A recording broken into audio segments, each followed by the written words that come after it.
doing out in their field, you guys need to use this tool. We need to get it at least 75. He chews them out, spits them out, sends them out the door with their tail between the legs. And guess what happens for the next 3 weeks? People get really busy in systems they don't know how to use, right? Because if they spend more time in the system, they're going to put more data in it, and we're going to get a better forecast. The reality is it gets worse because they're overthinking it, they're overanalyzing it, they don't know how to use the tool set. So it's I think a lot of times focusing so much on getting a really good statistical forecast, unless you've got great data that's really predictable and you're in a CPG industry and you're tied in with retail trade promotions, sometimes we're not applying our thought and energy where we should be. So when you look at obstacles to achieving supply chain goals, right? I put some research up here. The number one obstacle, people, and I forget what study this was, but I think I got it from Martin, actually, who just spoke a couple years ago. I got this slide from him, forecast accuracy and demand visibility. So 58% of respondents say, hey, here's the reason I'm not achieving my goals. It's forecast accuracy. If I had a better forecast accuracy, I'd achieve my goals, right? So it validates all that effort. It validates all that time you spend trying to get the best accurate forecast possible. When we look at a forecast accuracy benchmark, so I tried to look at this and we were struggling and said, well, maybe I'm an idiot. Maybe we are, maybe I am. And maybe we just don't know what we're doing. And maybe Clariant is so far antiquated that other people in our industry have figured this out, right? And I look at an industrial benchmark. An industrial benchmark SKU level accuracy is 60%. So I'm like, if SKU level accuracy is 60% in the industrial space, why are we spending so much time working on this, right? It's the definition of insanity, which we all know what that is. So we looked at taking a different approach. So when we look at this, we have to, as our company, we supply from stock. So we shut down about 3 years ago all pigments manufacturing in North America. It was a network rationalization exercise to be competitive in the marketplace. Our cost structures were too high, and we build them into global plants now. So we've produced a few products here, and now we've offloaded it into global plants. So we have 1,000 products in North America. They're all sourced from overseas. And you better believe right now, as a side note, as I sit at my laptop in the back of the room, I'm trying to understand what's going on with the talks that have stalled across the East Coast ports. Is anyone aware? There's a huge potential on September 30th, every port from Maine to Dallas closing, right? That's a huge issue when you're an importer and an exporter, and I'm trying to supply goods from stock, right? So as I import everything from China, which is more on the West Coast, but from Germany, from South America, Brazil, I need stock here. And under my networking capital constraints, I can't keep a lot of stock here. I've got to keep it constantly replenished. So if I have a hiccup like that goes 1, 2, 3 weeks, I'm potentially in some trouble. So we have to put mitigation plans, and that's next year's conference. I'll let you know how we do. And if it's bad, you won't see me. If we do really well and there's a port strike, then I'll be talking about how you do that successfully. So we absolutely need to have stock, right? We have we're a SAP global account reference. We have a global SAP infrastructure rolled out that works extremely well for us at a transactional level. We have some pieces of APO rolled out. We have really long replenishment lead times. And we acknowledge that our forecasts are insufficient. I mean, that's where we were, right? So if you look at our forecast accuracy, this is some benchmark, and this is a weighted average forecast deviation for all products that we put through a demand plan. We were never even hitting 60%. So as we looked at this over time, we said, once again, building that case, why are we doing this if we can't get a great result? So I come back to, and keeping it simple, I'm really trying to make the point, if you're not understanding this yet, I want to keep this simple. So many people talk about, I have a PhD and I have the solver algorithm, and I'm sick of hearing about it. Like, how many companies are there? Not many. A lot of companies don't understand the basics, and I'm absolutely convinced that we get back to the basics, that we get substantially different results. And then we can try to tweak the 2-3%, right? But it's like so many times, and I'm looking for a solution right now. That's one of the reasons I'm here. And some of the solution providers are way out here, and that's awesome. Like, I would love to be there 5 years from now with my customer base as we do vendor managed inventory and CPFR. No one in my company has done CPFR with the customer, right? So I want to run, but I want to crawl. I want to cry, actually. That's where I'm at. I want somebody to hear my crying some of these solutions are out there. Modern medical technology. I saw this on a TED Talk, and I took some screenshots of it. An incubator in a hospital, $6,000 an average cost of an incubator, right? Very important. You could argue really easily $6,000 is a drop in the bucket to what people pay at conception just to have a child. And the baby comes premature, $6,000 is nothing to sustain life, right? So you have all this technology. I can imagine how many hoses and bells and whistles that thing has. It's amazing, and I'm no doctor. And companies make a good business off of that. But there was this lady at a TED Talk who said, so what I thought I'd do is I'd impact the world. And what about these third world countries where there's no power, there's no technology, there's not even sanitary conditions?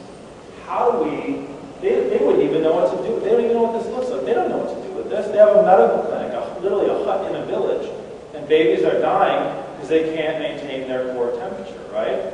So her research team went out and developed a $25 solution.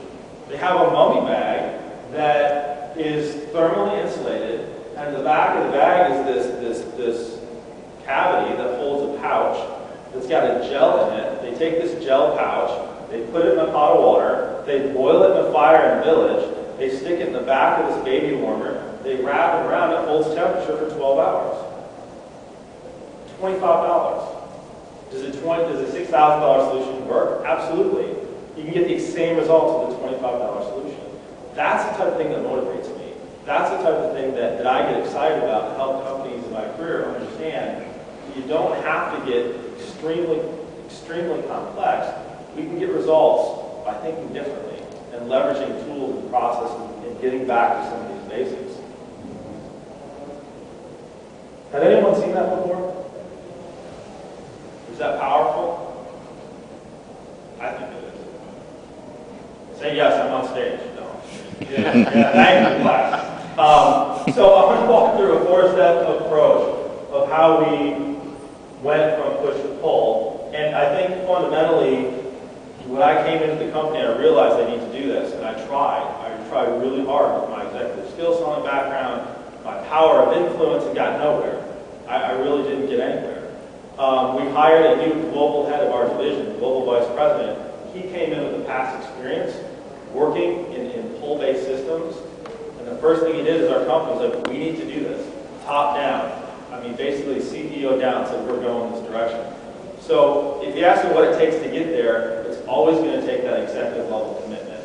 And it's always going to take an executive that truly understands. And there can be an educational process internally. Luckily, he came in probably 6 months after I was there, so I didn't have to go through and try that process over and over again. But fundamental change like this has to happen top down. Because we're a German manufacturing company that are really proud of our plants. We're really proud of how efficient they are. So we want to produce as much as possible. And if we have too much inventory or not enough inventory, well, supply chain, they're idiots. You know, what's manufacturing perfect? You know? And I don't mean to pull the covers open our company culture, but you all work in corporate America. I mean, these discussions happen. You're friendly, you like each other, but these discussions happen, right? Or maybe we're the only company. So we use a demand forecast, right? To condition a supply chain. So we're not building a forecast at an SKU transactional level. We're just using a forecast at a high level to say, we want to run it through a model and make sure we have capacity, make sure we have our raw material suppliers have capacity to deliver to us so we can make materials, right? So very high level, condition the supply chain, make sure we have assets in the right place. And then we want to decouple production decisions from the forecast and MRP. So what we're doing in the region, I can speak for North America, we were running forecast process, and our salespeople were just following the forecast line with a collaborative forecasting tool, right? If sales went up, they were forecasting up. If it went down, they were forecasting down. When you've got 3-month lead times, you've got an MRP run looking at 3 to 6 months, what was happening is supply chain, you know, whiplash at its finest. A small little, you know, help me, I'm losing the word, a small little twitch of the wrist results in this huge thrashing way down the supply chain. And my counterparts in Europe were like, what's going on? You guys tell us to expedite things, and a month later you're telling us to cancel the same products. And we're like, but we're really trying. Our salespeople are really trying to understand what's going on in the market, but they're trying too hard, right, on a macro level. and too short of a time frame. So you want to decouple production decisions. So I'm not basing production decisions on an MRP run, right? Because my MRP is not reliable. And then I want to apply demand pull planning techniques to replenish inventory where possible. Let me look at slide number 4. We want to operationalize this, right? Because you have to operationalize it. And since we have I don't know what our investment is in SAP, it's a $6 billion company, it's huge. I need to use the same tool my people use. Because if I get into a different tool, I can't institutionalize it, right? It's about speaking the language that I already know. I don't want my people to learn a different language. I don't want my organization to learn a different language. I want to be able to speak that current language they use and interface with those tools they already know. So I think I walk in detail about some of these. And I say, what do we do with our inaccurate forecast? Do we throw it out in the trash heap? No, but we reduce our dependency on an accurate forecast. So this is where I go into a little more detail about it. So supply chain conditioning, we run a sales and operations planning process that sets the overall demand trend at a product group level. So we have global product managers. They understand what's going on in the market. They talk to the regional people around the world. They try to understand what's going on in the market. One of our products is flame retardants. Any electronic you have has to make sure that if it gets too hot, it's not going to burst into flames. Like inside an iPhone, our company makes a material that applies to the inside of the iPhone, right? In building structures, after 9/11, this was big. And you saw a big building collapse. Now you'll go into buildings and you'll see exposed pipework. It looks like it's painted. Matter of fact, down here in the bruiseway, you'll see a bunch of structural pipes coming in. It's got a coating that we make, a flame retardant. It's super thin. When exposed to heat, it literally swells up like a foot thick, and it provides an insulated barrier so the structure can maintain integrity. And while people get out of the building, it's got to last like 3 or 4 hours structural integrity. So when something like 9/11 happens and people start thinking about, well, how can we have structures stand up? We have global product managers that then see a huge increase in demand, and this gathering data at a local level becomes very important, but we're not making actionable level at a detailed SKU basis at that point. So we identify what products we have, what resources they go through, and say, are we loaded? Are we fully loaded? Are we over capacity? Do we need to go to third-party vendors? Do we need to use third-party tolling manufacturing for peak seasons? Can we go through most of the year